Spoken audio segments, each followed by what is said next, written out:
This trash container is locked.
I can't believe it's snowing again. It felt like springtime just a few days ago. Excuse me? She's uncomfortable. Maybe you should drop this line of questioning. She shifts in her seat awkwardly. Well, this might be the last snow we get. At least I hope so. Snow has nutrients in it. Helps everything green up in the spring. At least that's what my grandma always told me. Yes, think about the cute grandma, not the weird snow.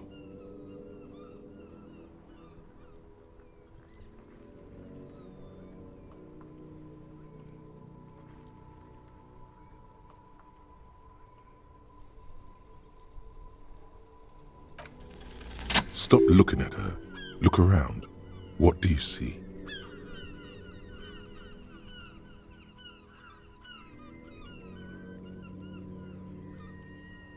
That's right. And the canal, the bookstore, the harbor gates. This is a great vantage point for keeping an eye on you.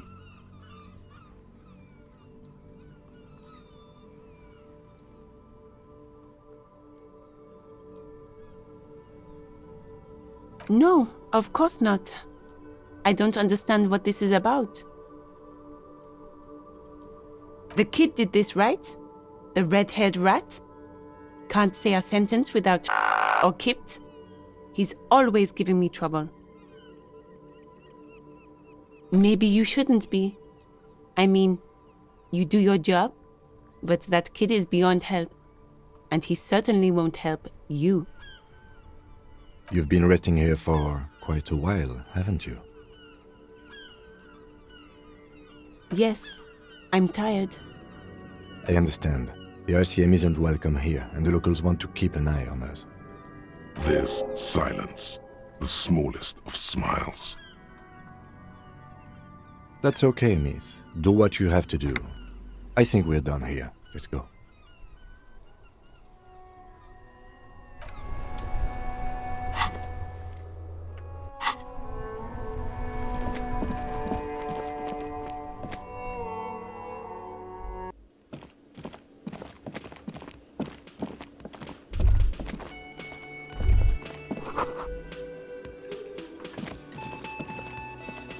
Can I help you?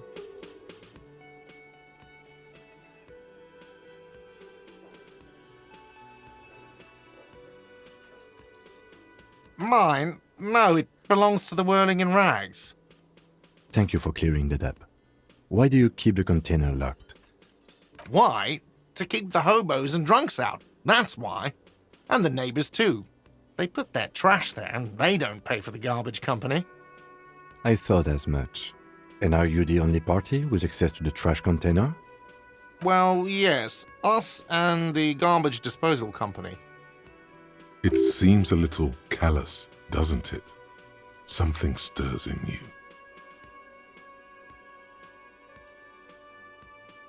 Prod at him and find out. Callous? What are you, Kras Mazov? Almost all establishments in Revachol keep their trash locked. The whirling in rags is not special in that regard. Krasmazov, nom de guerre, was an economist and a historical materialist. He was a leading figure on the Grad side of the Centennial Revolution, where he headed the 9-day government. Mazov is considered the father of scientific communism, Mazovian thought, or Mazovianism. He killed himself. No one was implying you were, officer. Where were we? What do you need them for? It concerns the case. Please cooperate. Just bring them back once you're done, please. Yes, have you got it? A lot. A lot. For the room, drinks, and broken window. Like what? I was really enjoying talking about the money you owe me. Another thing. Great. I love, though. Yes? Absolutely out of the question. You wait and see, cafeteria manager. Absolutely in the question. First we find a sad banger. Then we sing this place to shit. Your body is ready, sire.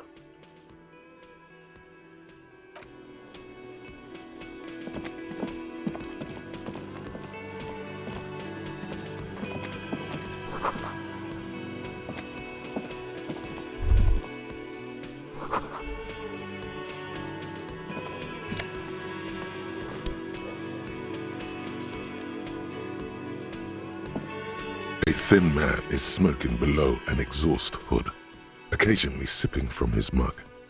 This must be the Whirling's cook. As you step in, he nods toward the table and says something in a completely foreign language. The only words you can make out are Goranci and Kubek. Okay, it's definitely not his name. Whatever you do, please don't call him Goranci Kubek. Please, it's not funny.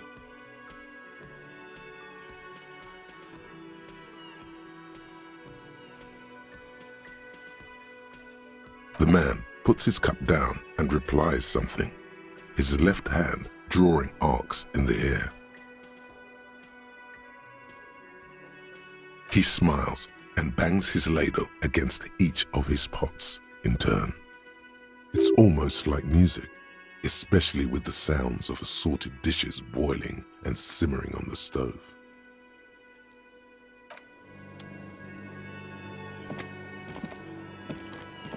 You see a heavy steel door with a prominent dimple lock. It's painted blue. You immediately feel drawn to the color. Blue is for mystery. The cobalt blue surface feels rough to touch. The stainless steel door is flush with its frame on every side. It leads to a side building, adjacent to this one. The old building next to this, half ruined. Whatever is behind it must be older. The door does not budge. You do? It's a door in the back of the kitchen. Why do you care where it leads?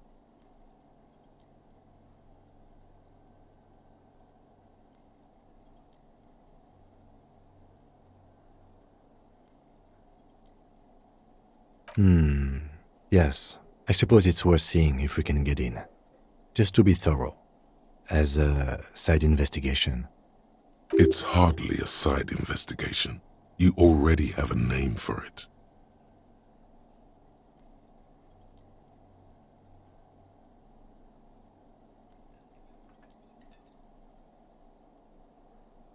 Gart is the person to ask about this, the cafeteria manager.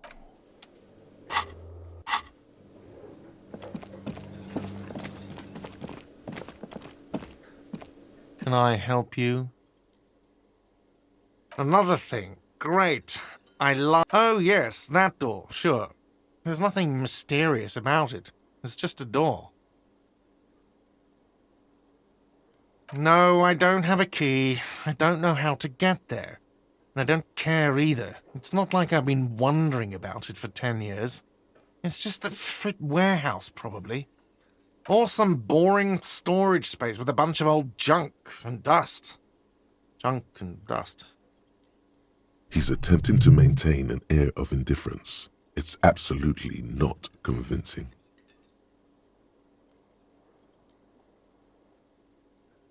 Fine, okay, a little. But my job doesn't leave me time for wondering about one locked door in one of the cafeterias I manage. So I haven't opened it. I have cleaned the whole place 100 times over, though, after the animals. And I haven't found a key, so good luck with that. Yes?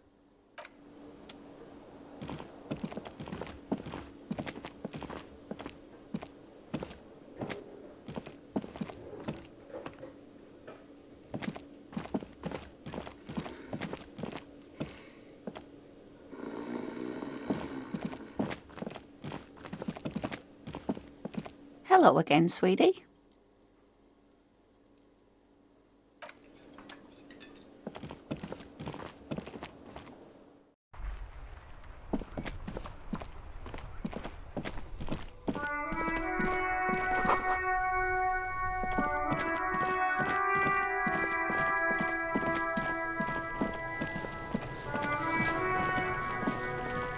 This trash container is locked.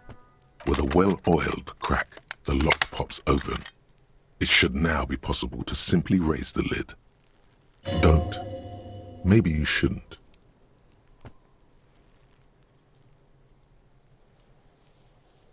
There is, but you won't like it. Sweat forms on your brow. Your hand is still on the lid. The smell of rotten food rises to greet you. You see soggy cartons, dirty rags, and organic waste. We're just in time. This hasn't been emptied for over a week. You see milk and egg rest with one broken egg in it. Some pasta wrapper. Picking up the soggy packages somehow feels familiar. A box falls into pieces in your hands. Batiste Soleil cereal. There are plastic pasta packages below, and turbo noodles. Nothing of note, however. Among the threadbare kitchen towels, something catches your eye. A pair of denim trousers. As the legs of the slime-covered jeans begin to unspool from the garbage, a rank corpse smell fills the air. The victim's clothes? Cadaverine odor is faint. If these belong to the deceased, they were removed when he was still in the early stages of decay. Drop them in here, officer. Guitar-marked blue jeans. Pockets empty or emptied. He wore them with a belt, too, a white belt. The loops appear stretched, but the belt is missing. That's it. Do you see anything else in there? I have another bag here. Something slimy catches your eye. A drab, long-sleeved shirt, olive-colored, appears from the food waste, dripping with pus. This is a military-type overgarment. No label or serial number. This is the kind of rib-knit shirt that's worn over light armor to conceal it in an urban scenario. Anything more? The rest of the rags are just kitchen variety waste. A yellow old mug that catches your eye. But other than that... All right. We should go to Gart again and ask if he knows who put the clothes in the trash. It could be as simple as someone from the hostel cleaning the yard. Or that one. I'd advise against confronting that force.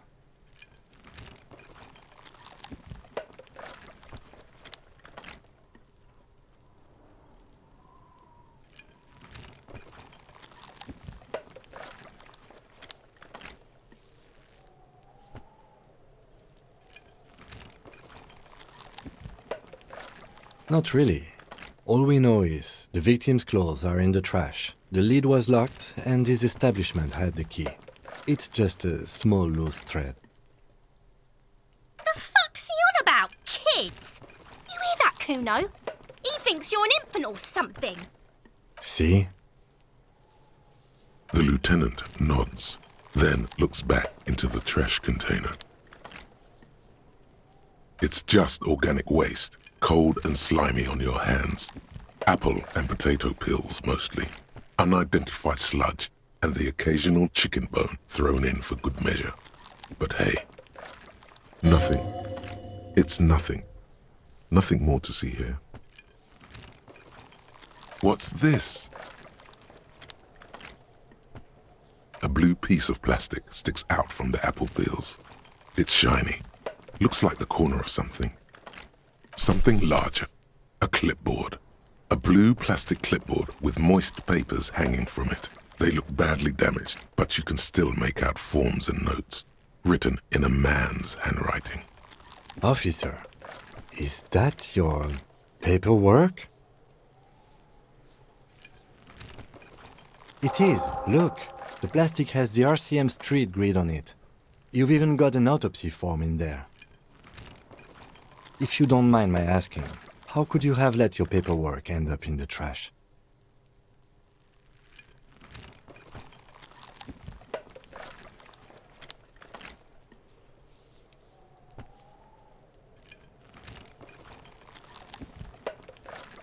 Well, His eyes express a rare condolence. Then he picks it up. lucky we found it. You should take stock of what remains, just to be sure some has not made it into the hands of the RCM's adversaries. Organized crime and the like. There might have been police secrets in your notes. It would also not hurt to start taking notes on the case.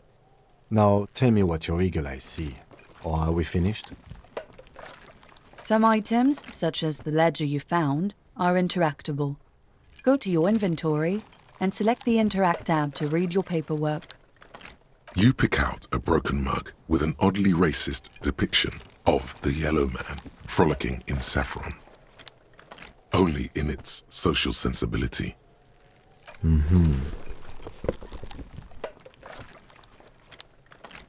The container sounds a muffled gong. That's one thing off the list. I think we got it all.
just a racist mug.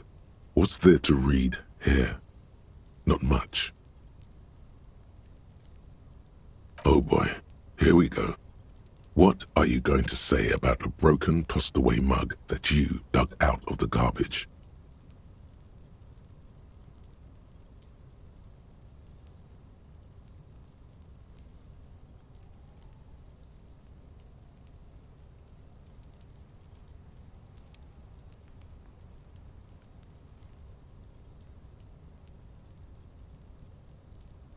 But it was in the trash.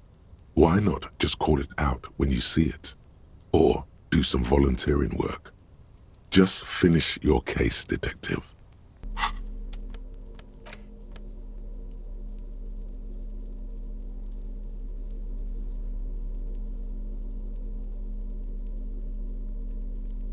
It's the ledger you found in the trash. A pitiful cabbage of white and yellow papers hanging from plastic board, barely held together by a metal clip. This sad display is made complete by the faint smell of urinal cleaner. There's a piece of toilet paper, or is it cleaning tissue? No, it's toilet paper, desperately sticking to the back of the blue plastic clipboard. It's a metaphor for you. Thank you, waterlogged ledger, for spelling it out for us. Below the pathetics, terror. Do not look into its blue heart.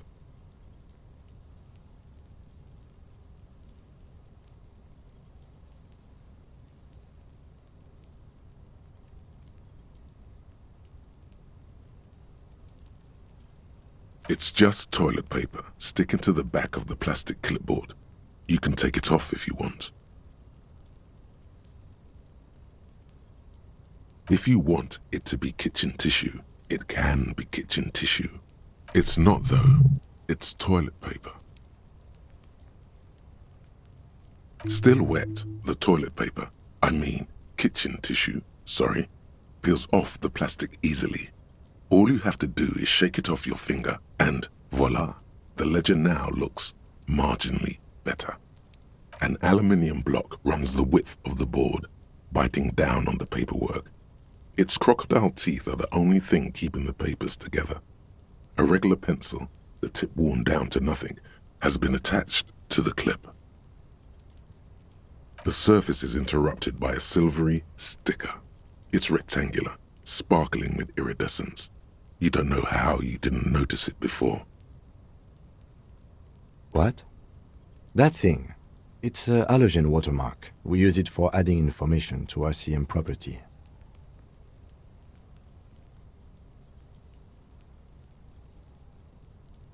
It depends. Aside from an anti-counterfeiting stamp, mine has my station number and address. The information varies by date of issue. Maybe yours will have how many cases you've solved. How many years you've been on the force, he's thinking. It'll have that. Any capable light with the right wavelength will do. All RCM vehicles have headlights designed to reveal halogen watermarks. Mine too. This means you can read the watermarks if you just turn the lights on. Okay. While a bunch of sodden papers sag from the clipboard in your hand, it's a sorry sight. They're not exactly white. They're yellowed in patches by sunlight and alcohol and covered in dense blue handwriting. Ink escapes into watercolor patterns, reaching its tendrils across entire pages. The paper itself is checkered with faint red lines, forming short paragraphs. Once in a while, there's a red stamp that exclaims, "Case files commit to paper." The case files themselves are plenty. You count more than 100 sodden, crumpled up, earmarked pages falling apart in your hands. They appear to be sufficiently organized and extremely dense, if mostly illegible. Work, strife, poverty, the Jamrock Quarter. These are handwritten logs of investigations dating back to January 51, this year. The exact number is hard to estimate due to missing pages and an odd naming convention. But there are at least 20, maybe 30 cases undertaken, Not completed, mind you. It's the middle of March. You have attempted 2 cases a week on average.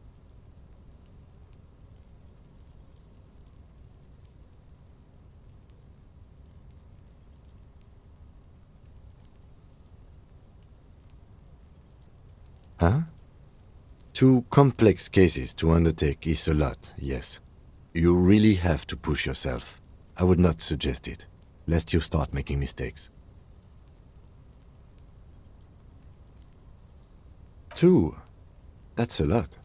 I didn't mean to say you are making mistakes, by the way. That was presumptuous of me.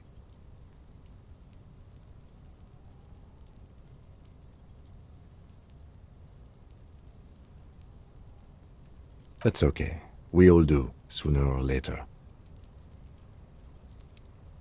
Like a fan of gills, the checkered papers dry in your hand. The handwriting is extremely dense, if mostly illegible. Yes, it appears you employ a, shall we say, robust yet literary system. Each investigation has its case number written on the margins. Yet, still more tellingly, most are accompanied by a name. A title, one might say even. One that draws inspiration from snoop fiction and vespertine cop show staples.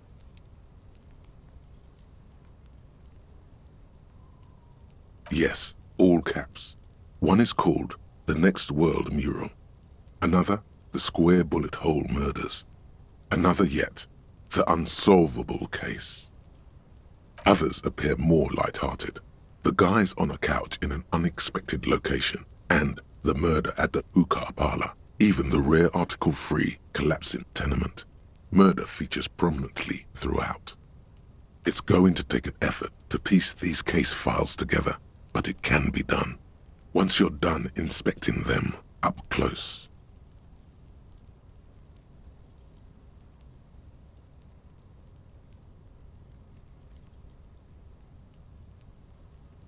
You mean the alphanumeric?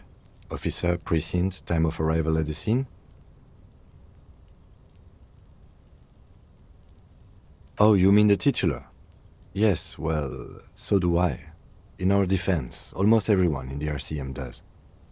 It's a holdover from the early days of the RCM, right after the revolution, when the organization had little idea how to do things. It persists in an unofficial capacity. Officers use these titles to refer to their work among themselves. Again, in your defense, I seem to have named one the man with the hole in his head. That was a real person. His death was real. Still, I named it that, to amuse myself. I pray his loved ones never find out. Rail spiked through the head. He died. It was a workplace accident.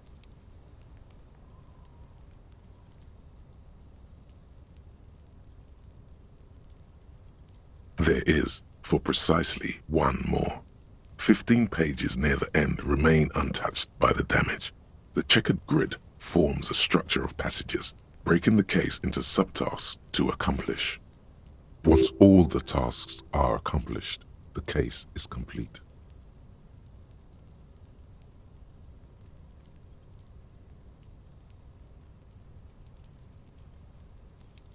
The tasks you've completed flow out of the kind green ape pen in a brash freehand similar to the rest of the letters. The wording comes easily. It's almost robotically simple, a language developed for mental rigor and simplicity. Inspect the victim's body. Get the body down. Interview the cafeteria manager. It's not exactly poetry, but poetry would be out of place. A satisfying slash sounds across the paper. You're done, it seems to say. And you, and you. Things to be done and things already done. The composition of reality. This is an extremely useful tool for a detective of the citizens' militia. Now all that remains is to name the case. No, actually. Any ideas?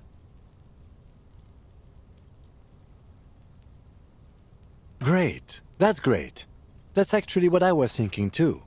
The Hanged Man. Good, strong name. We have a very good name for the case now. I'm going to start calling it the Hanged Man. It's good we sorted this out.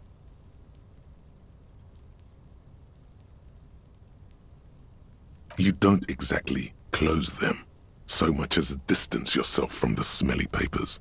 They're a little further from your nose now. Yes, you can piece them together using the alphanumeric code on the margin. It always begins with HDB41, then date of initialization and time of arrival on the scene, followed by the title. For example, HDB 41120111700, the Next World Mural.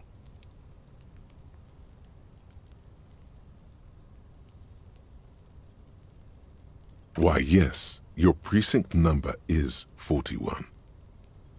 Every last alphanumeric in the files begins with it, and these are your case files. It's safe to say HDB are your initials.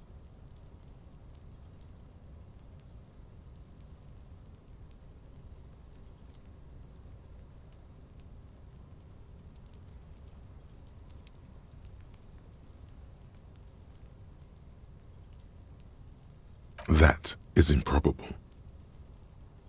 It takes about half an hour to piece one together using the system you've devised.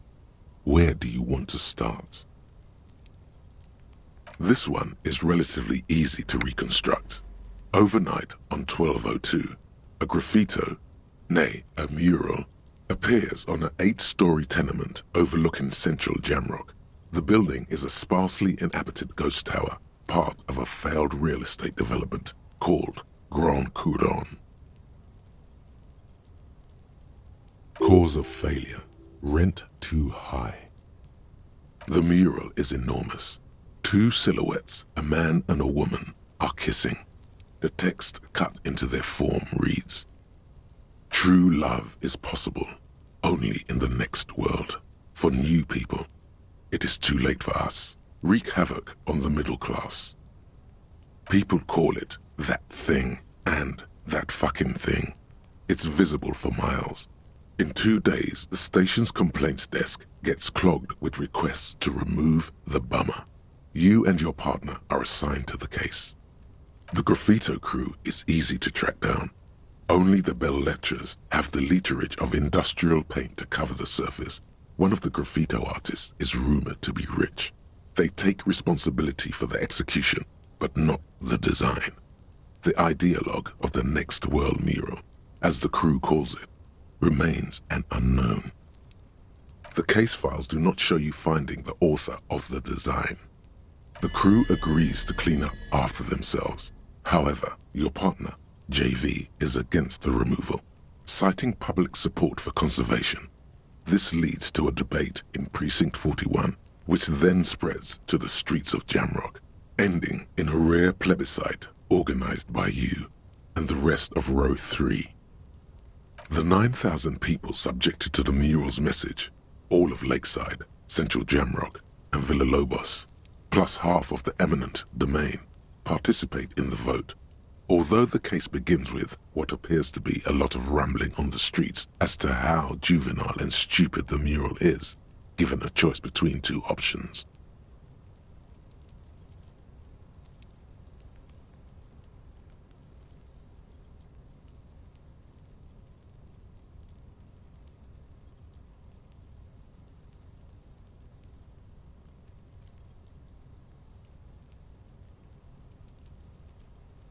A staggering 78% of voters choose to keep it.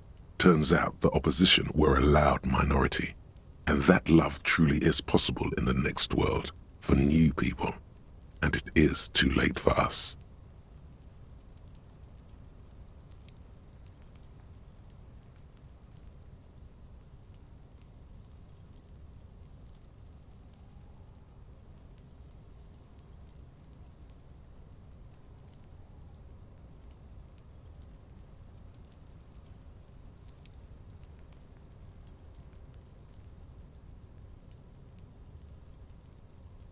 Did anyone ask you what you believe in, man with the smelly toilet ledger? What do you want to tackle next? Or are we done? Not much has changed in the meanwhile. A bunch of sodden papers still sags from the clipboard.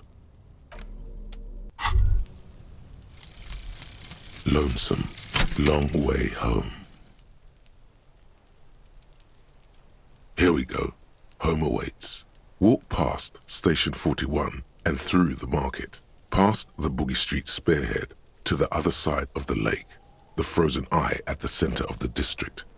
Then past the video rental store on the corner. There, at the end of a street lined with pine trees, a small house no larger than a matchbox. 11 Voyager Road. You no longer live there. Those times are gone. And so are those people. Why did you come here? Why are you still here? And where's the dealer? You have to get back to work.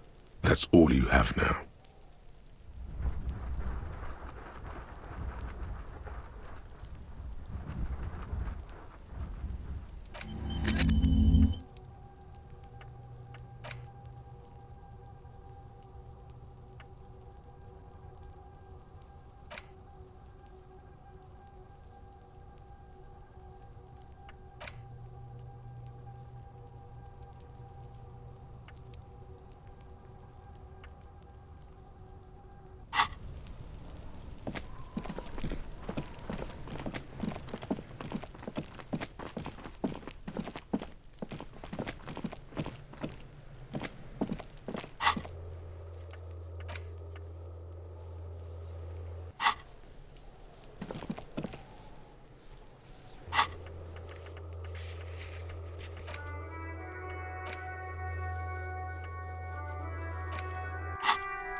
Inside, you see a set of steering levers, a radio microphone, a pull-out toolbox, and the soft glow of the fuel preheater gauge. All right. Ready? I turn, you press start. It's next to the preheater.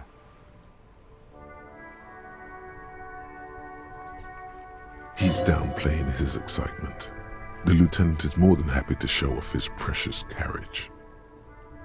The dashboard lights up with orange glow. The rounds per minute gauge jumps, and the engine of the Caprice Canadian comes to life with a whiny growl. The lights unfold with a little click, casting electrical light onto the ground before the vehicle. There you go. I'll turn them off from the remote once you're done. We just need to stand in front of the machine now.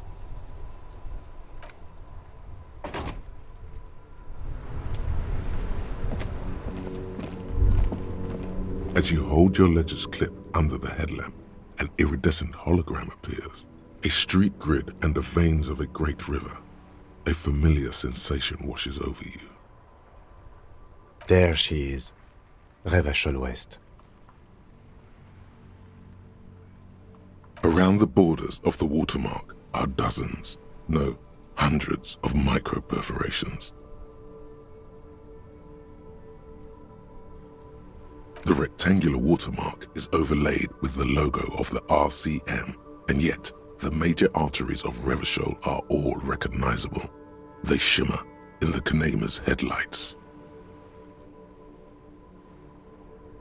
A rat brazenly darts past you and disappears amongst the stopped lorries. In the distance, a child somewhere shrieks. A woman reprimands her in a voice no quieter than the child's cry. Ah, Martinez. Let me see. Right here.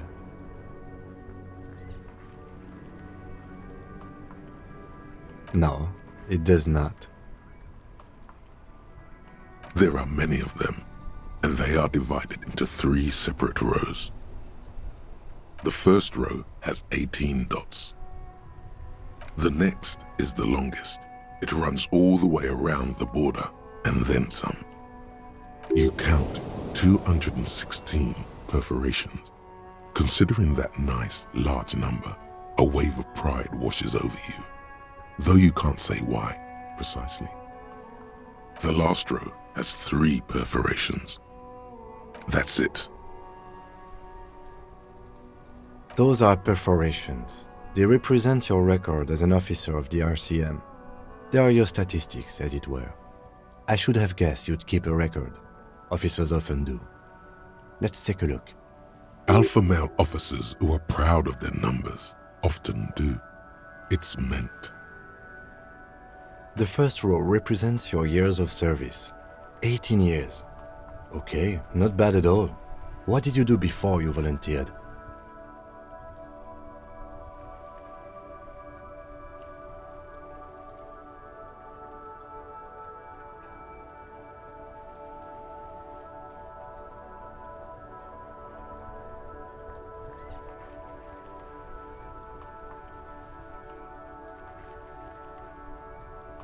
No shame in working a regular job, detective. Sometimes after a long day of doing this, I even envy it. Let's move on, shall we? This next row, the one that wraps all the way around, is your number of closed cases. Closed is good. It means finished. You've got, let's see... Wow, more than 200!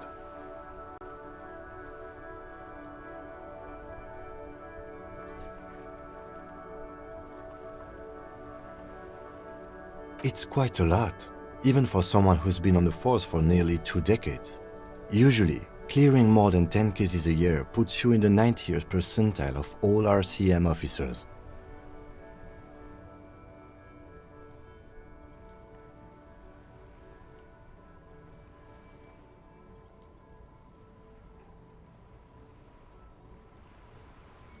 Right. Those are your confirmed kills. You've got precisely 3 perforations there.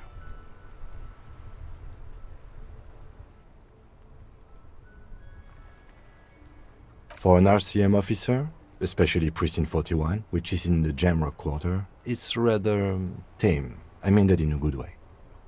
What's it feel like to kill a man, Mr. McCoy? A young woman asked the man across the desk from her. Honestly, babe, says John McCoy, crossing his ankles over said desk. I don't feel anything anymore. It's just like brushing my teeth. I do it once or twice a week and don't really think about it. There's no trace of guilt in his voice. There are certain officers who treat their kills like some kind of ghoulish game. If they do happen to solve a case, it's usually by accident. But it seems as though you are, or at least were, one of the good ones. So we have that to be thankful for.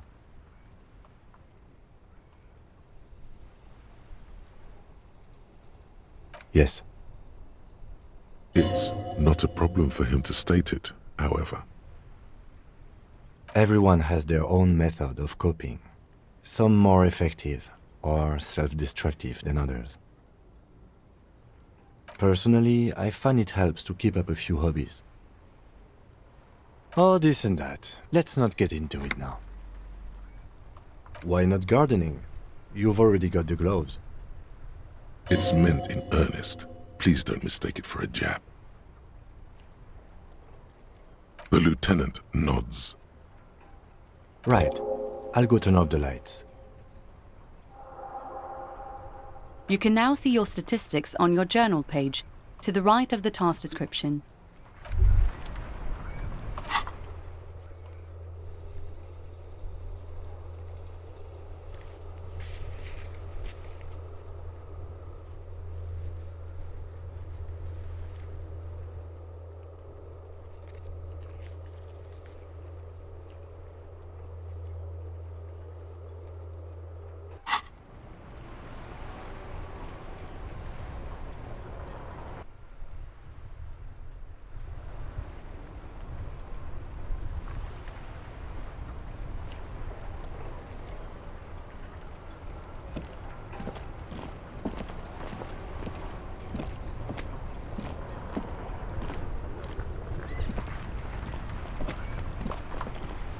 Inside, you see a set of steering levers, a radio microphone, a pull-out toolbox, and the soft glow of the fuel preheater gauge.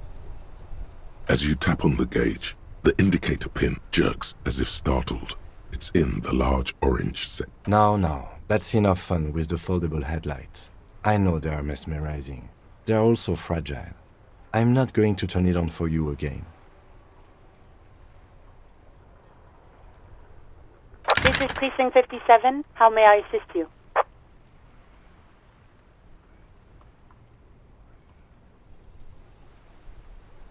Sure, officer.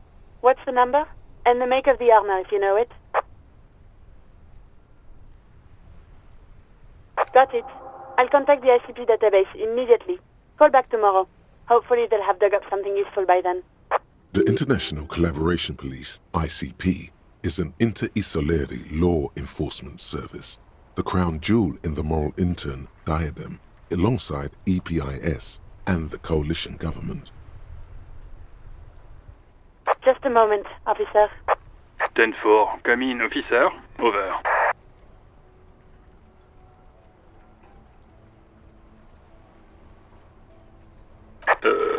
Okay. Wait. Before you say anything stupid, think it through.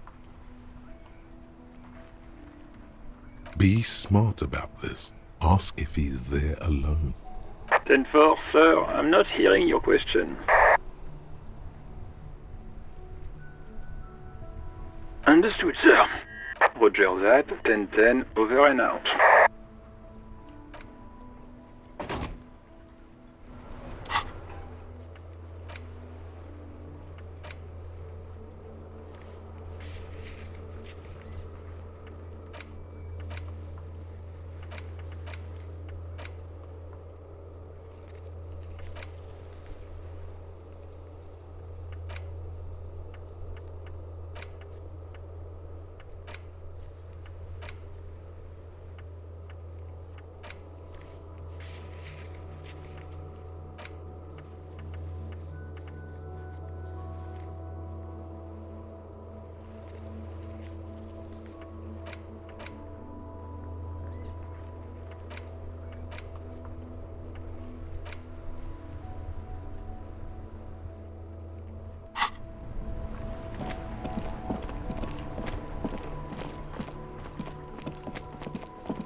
An old call box with a matrix of push buttons lists all the companies in the East Delta Commerce Center.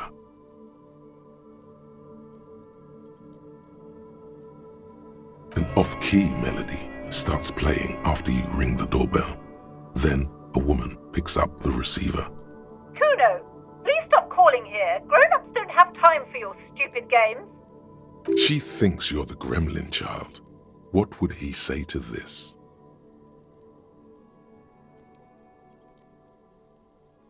Oh, I'm sorry, officer. I thought you were... But the doorbell is broken, and the bookstore shouldn't even be on the list anymore, so I can't help you. Please don't call here again. Thanks. A single beep indicates that the line has gone dead.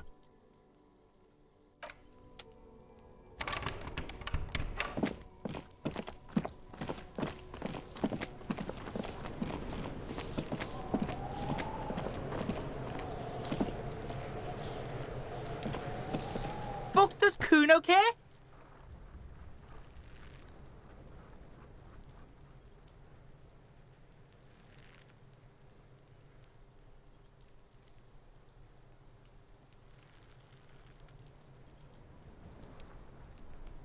The fuck about it?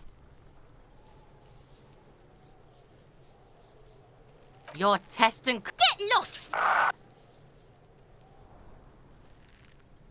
Yeah? The kingdom of Kuno? The fuck do you want with it? Yeah, Kuno doesn't know shit about that. That shit is beneath Kuno.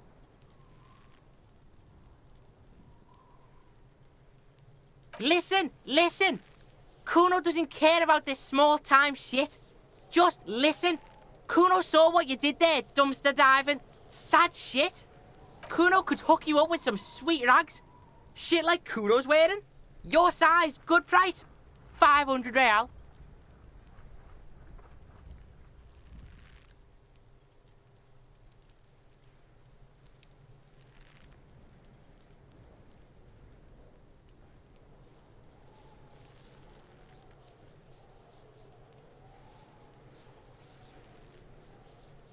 Whatever. Kuno was trying to help you, but you're too fat for fouling anyway, pig. The fuck? A mug in the trash? Is this about the fucking clothes again?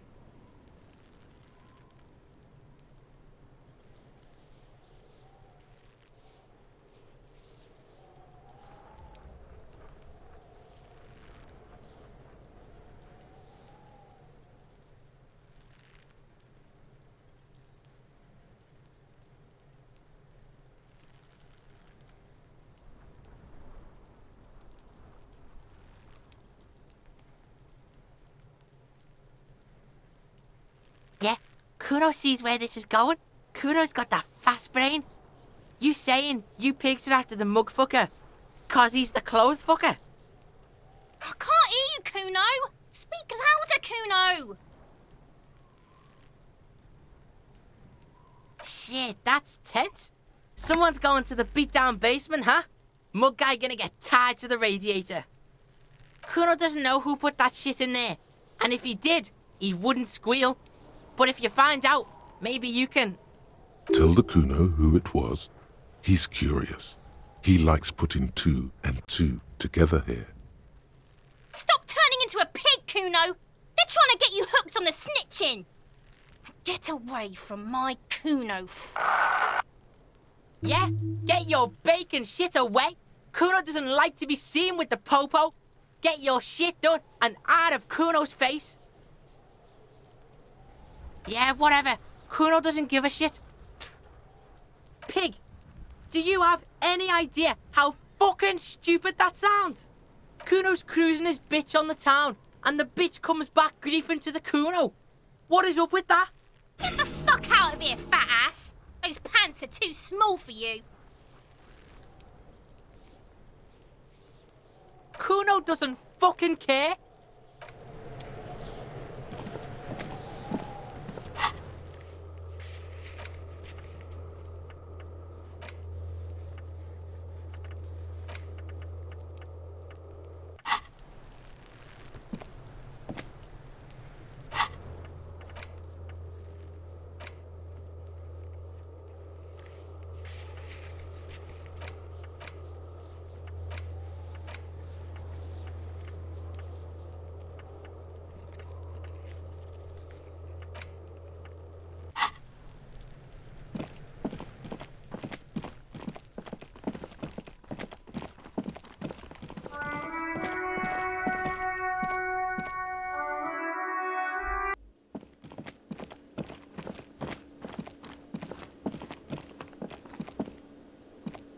Can I help you?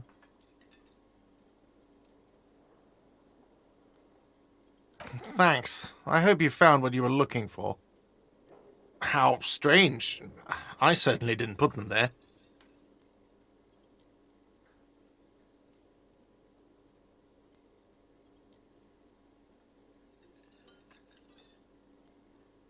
Sylvie had the keys before I got here, and I can vouch for her.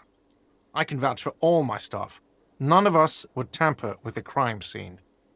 The trash collection service, CS Municipal. I don't see why they would put anything in the trash, though.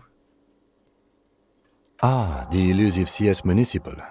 I doubt we'll be able to track down who was sent here last and when. This will have to be one of those little threats that solves itself down the road. Thank you anyway. Yes?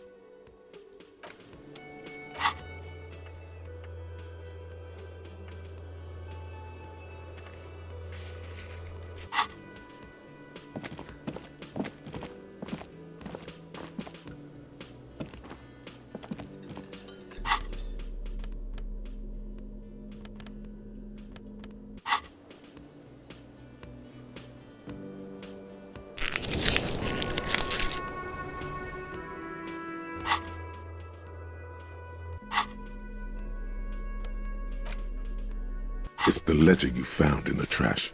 Arson, petty theft, spousal abuse, handwritten law. You don't exactly close them. It takes about half an hour to piece one together, using the system you've devised.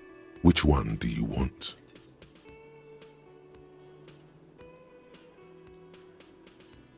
a.k.a. Leslie and Burke, a.k.a. the public indecency drunk and the property damage drunk, is a cursed case. It has been passed from unsuspecting officer to unsuspecting officer for 10 years. On January 29, the unsolvable case made its way to you. Why you accepted it, it is unclear. Every officer, and indeed most civilians in Jamrock, know it's unsolvable.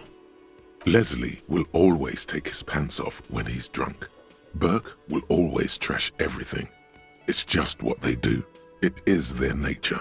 You cannot change the nature of a man, and you can't lock them away because public indecency and small-scale property damage are not punishable by incarceration. The only way for Leslie to stop flashing his genitals to bypassers and for Burke to stop dismantling signage and rear-view mirrors would be for them to stop drinking alcohol, which in their 40s or 50s, it's hard to tell because of their distorted features, is a medical improbability on par with you ceasing to produce the expression. You would think that, but you're wrong. Where's the fun in exposing your genitals or breaking stuff in your own home? No, Leslie and Burke are on the corner of Main Street and Perdition because that's where the action is. Can you keep yourself off the streets? Threatening, fines, dragging them to the station, locking them up in the hellholes they live in, locking them up in the station, hypnotherapy, even trying to get the local gang of Zemyaki to take them out. The Zemyaki gave them ethanol so Burke and Leslie would expose and rampage even harder. You tried it all, and still the complaints wouldn't stop, as they hadn't stopped for 10 years. It's plain to see from the files that you, Satellite Officer JV, and Special Consultant TH had more important cases to attend to. You uncover cross-reference to several ongoing investigations, each brought to a standstill every time you drive down Main Street, because there they are, on the corner of Perdition. And what is Leslie doing?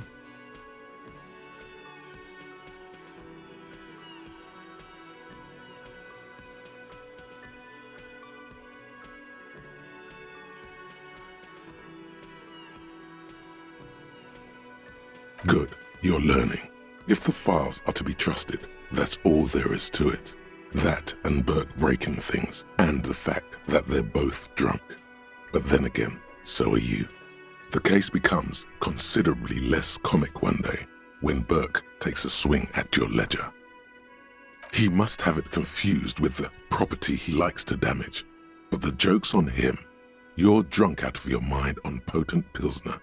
You slam the hardened plastic board in his face, then you proceed to beat him unconscious with it.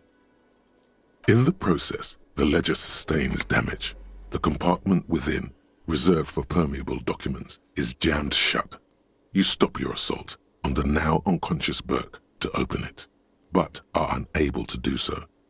The officer began to cry, reports Leslie, who, at this point, is tending to Burke. He came at us, and at us. I think he was trying to kill Burko. While trying to kill Burko, you slowly come around. The permeables compartment is open. You've smashed it open on poor Burko's kneecaps. The good news is, Burke can't walk anymore. Can't get out of his apartment, an invalid. With Burke to tend to, Leslie cuts back on the indecent exposure. Maybe he flashes his genitals to Burke, who knows, but both drunks are off the street. The complaints stop. The unsolvable case is solved. Which is also why the officer responsible narrowly escapes a disciplinary hearing. The end.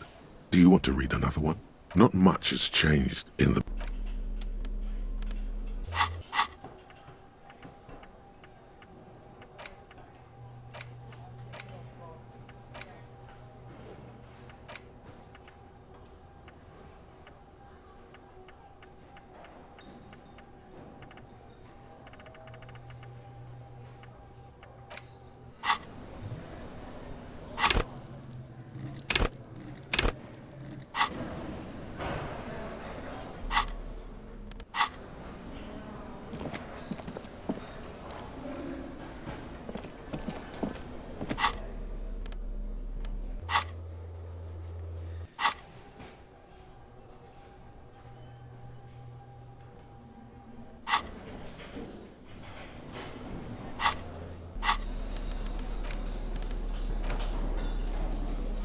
the ledger you found in the trash, a cabbage of papers hanging from the board, with the permeables drawer inside.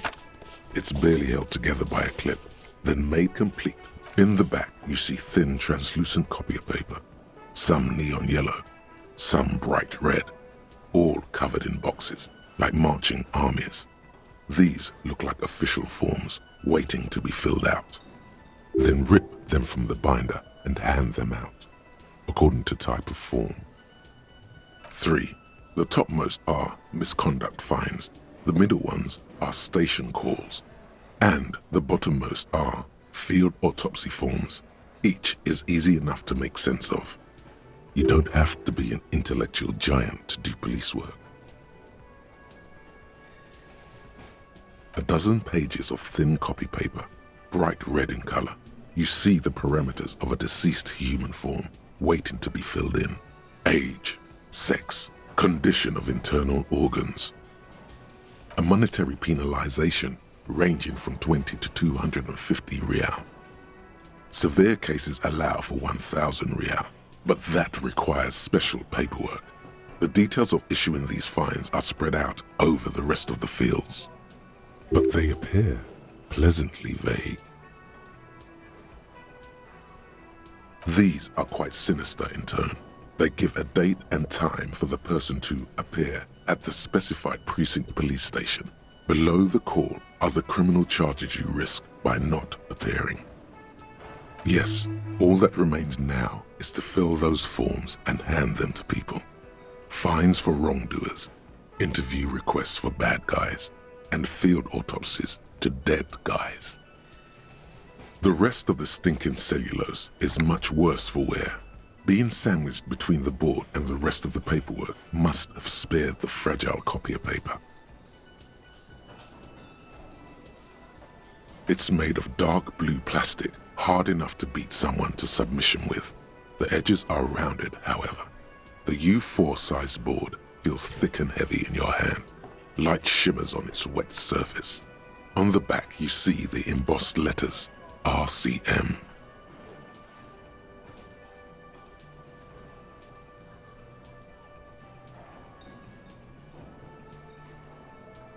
Blue. The blue heart. Don't look into it. Something rattles inside, ever so lightly. Is there a hidden compartment? Permeables. It's not hidden per se. The compartment is made for permeable materials that would get damaged if something happened to it. The plastic shimmers like lapis lazuli, but it is not see-through. You cannot see to its center. With your hands, U4-sized pages hang from the clip screwed to the top of the board.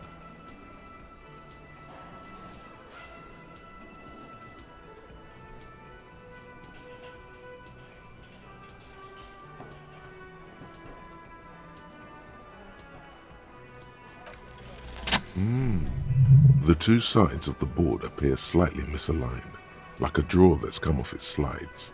If you bend the plastic on your knee slowly, the slides snap back into place. It should be possible to just,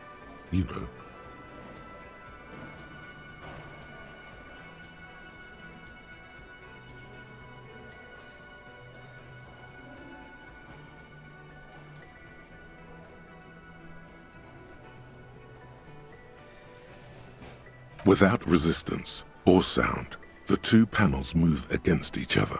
The compartment is now open. 2 ticket stubs and a handmade postcard.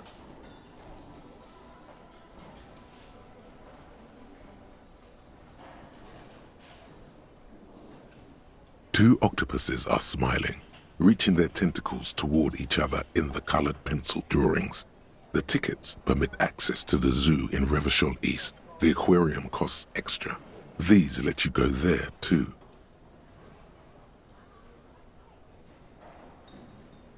Thin wax paper has been glued to a piece of cardboard. Sounds like leaves rustling when you pick it up. You see violet flowers, floral patterns, patches of glue. Familiar handwriting lines the inside of the card. Looped, round letters. in a woman's hand. A young woman in her 20s. There is care, effort, and a smile, you think. Although that is not something you can read from someone's handwriting. Harry, it begins. You're already reading. I wanted to write you a letter so you can read it when you wake up. Maybe it will make you happy. Throw it away, please.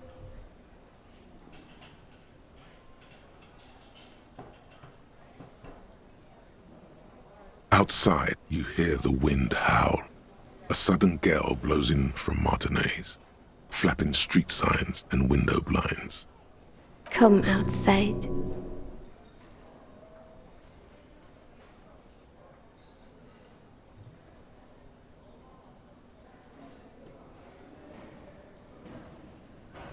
Far away and outside, the reeds hiss with desperation. Step out.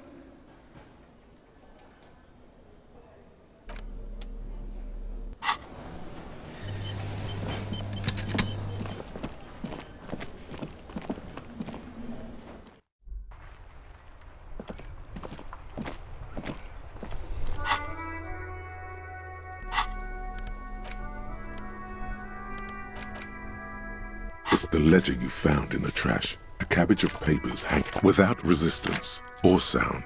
The two panels move against each other. Thin wax paper has been glued to a piece of cardboard. Sounds like leaves rustling when you pick it up. You see violet flowers. It smells of chewing gum. A touch of cinnamon, the end of summer. You think the label says Tutti Frutti. Familiar handwriting lines the inside of the card. A young woman in her 20s. Harry, it begins. Throw it away, please. No. A merciful wind blows in from the Bay of Revachol, dusting the ground at your feet and raising newspapers far away. You feel the card slipping into it. Now that you're out, let go.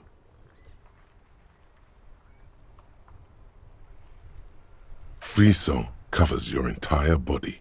A feeling of cold, a persistent chill.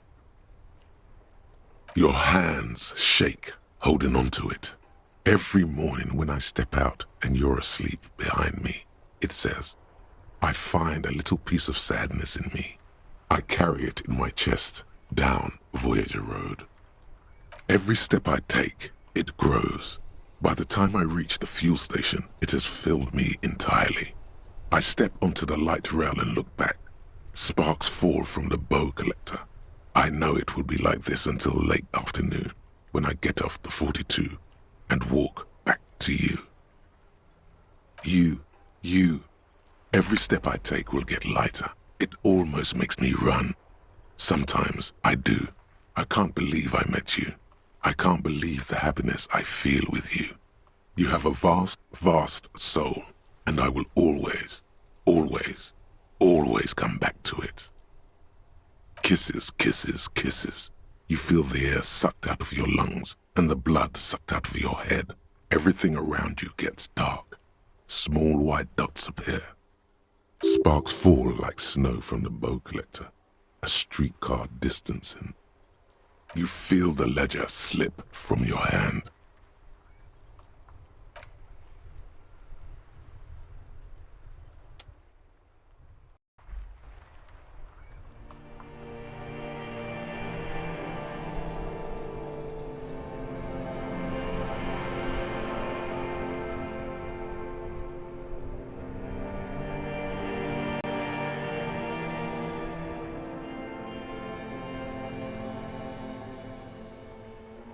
There is nothing.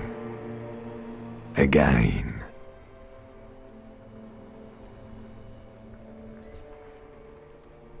Nothing sad, brother. No treachery, just blackout.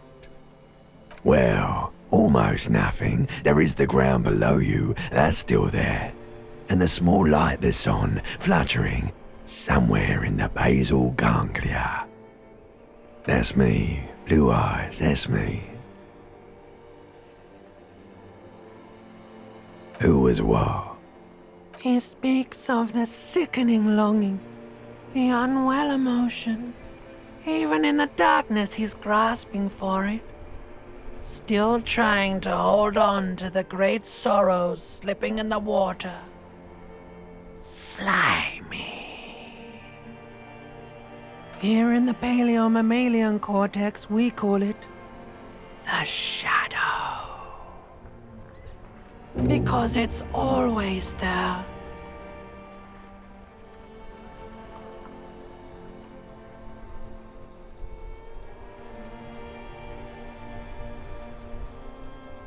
Bloated corpse of the past resurfacing. Beautiful. Believe me, stupid ape, its lack of beauty was not the problem. There is no Voyager Road. There are no roads, no houses, no lights in the windows. It's all on pause. Yeah, man. What was that about? You think they would let you? Until you disintegrate into biomolecules? No. Someone is breathing on your face now, inspecting your pupils, stupid idiot.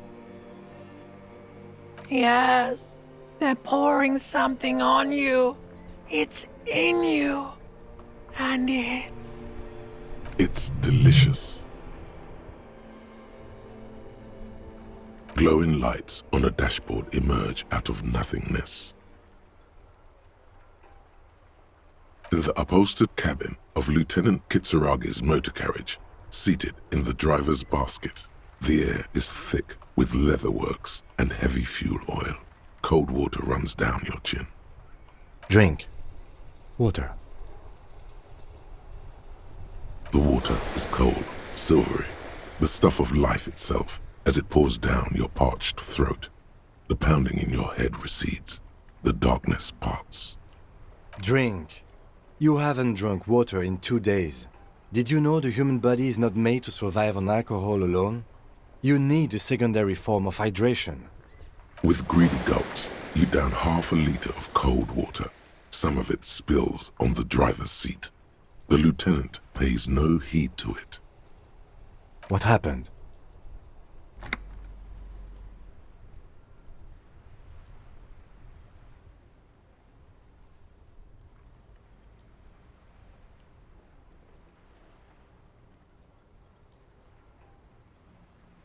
That does sometimes happen. He replies with such understanding, it's as if the burnt-out ruins of the past were an occupational hazard. Athlete's foot for cops.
You dropped these.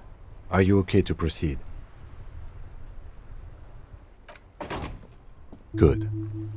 The Ledger of Failure and Hatred is a special item that can be used both as an interactable and a tool equipped in your held slot for skill bonuses.